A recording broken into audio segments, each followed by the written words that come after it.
October 31 నాడు సర్దార్ వల్లభాయ్ పటేల్ జన్మదినం పురస్కరించుకుని సిఆర్పీఎఫ్ అమ్మాయిలు ఎన్ఫీల్డ్ బైక్లపై 75 మంది 3 భాగాలుగా బయలుదేరి రాజస్థాన్ ఏక్తా నగర్ చేరుకుంటారు. అక్కడ ఏక్తా దివాస్ నిర్వహిస్తారు. అందులో భాగంగా కన్యాకుమారి నుండి 30 మంది బైక్లపై బయలుదేరి Hyderabad group centre CRPF Chandrayangutta చేరుకున్నారు.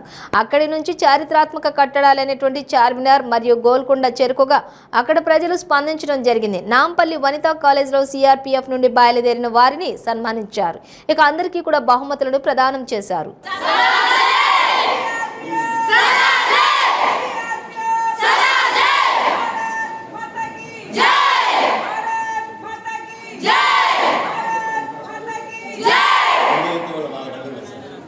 కోరుకుందాం. సో అదేవిధంగా మన బైక్ ఎగ్జిబిషన్లో వెళ్ళే పిల్లలు వాళ్ళ నెక్స్ట్ స్టేషన్ వరకు చాలా హ్యాపీగా ఆనందంగా. ప్రవీణ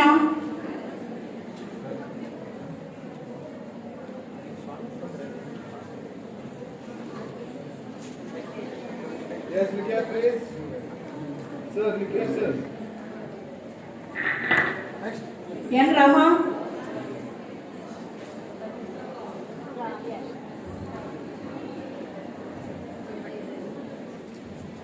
Yes, Lydia, madam. Shashikala.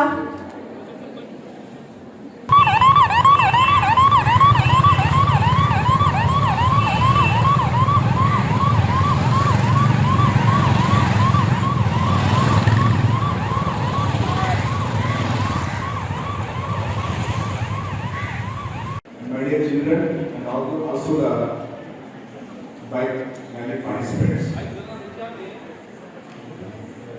నాకు చాలా సంతోషంగా ఉంది మిమ్మల్ని ఈ విధంగా కలుసుకోవడం. అలానే సిఆర్పిఎఫ్ వాళ్ళు చేసినటువంటి ఈ all India women's bike rally మనకి 3 ప్లేస్ల నుంచి స్టార్ట్ అవుతుంది. షిలాంగ్, శ్రీనగర్ అండ్ కన్యాకుమారి నుంచి. ఇప్పుడు మనకి ఏదైతే హైదరాబాద్కి వచ్చిందో అది మరి కన్యాకుమారిలో అక్టోబర్ 5th స్టార్ట్ అయ్యింది. 5th స్టార్ట్ అయ్యి మనకి 15వ తారీఖు హైదరాబాద్లో పెట్టడం జరిగింది. ఆ తర్వాత మీలాంటి స్టూడెంట్స్ తోటి లేకపోతే వేరియస్ ఆర్గనైజేషన్స్ తోటి మీరందరూ పంపించి ఇంట్రాక్షన్ చేయడం జరిగింది. మనకి ముఖ్యమైన గోల్ ఏంటంటే ఈ బైక్ ర్యాలీ ద్వారా అనేక రాష్ట్రాల్లో, అనేక ప్రాంతాల్లో, పట్టణాలు ఏంటి, గ్రామాలు ఏంటి, అనేక సోషల్ క్రాస్ కల్చర్ సెక్షన్స్ నుంచి మనం ఒక అవేర్నెస్ ఏంటంటే నారీ శక్తి